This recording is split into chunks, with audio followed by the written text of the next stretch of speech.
পৃথিবীর কোথাও ছাত্র রাজনীতি নাই উন্নত দেশে। আমাদের দেশে ছাত্র রাজনীতি বন্ধ করা উচিত। এখন যে বাংলাদেশে এই দাবিটা উঠতেছে দেখতেছেন, বুয়েটের ছাত্ররা বলতেছে বুয়েটে কোনো ছাত্র রাজনীতি চলবে না। আদালত আবার বলেছে যে না, ছাত্র রাজনীতি চলবে। ছাত্র যদি ছাত্র জীবনে রাজনীতি করে তো ওইটা আবার শিক্ষিত হবে কেমন করে? ও তো মিছিল মিটিং করতে করতেই জীবন যাবে, মিছিল মিটিং করতে করতেই তো তার সময় চলে যাবে, ঠিক কিনা?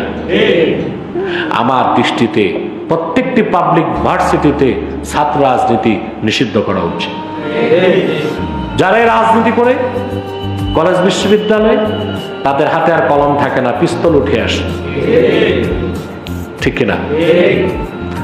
তাদের ব্যাগে বই খাতা পাওয়া যায় না, গাজার পোটলা পাওয়া যাবে।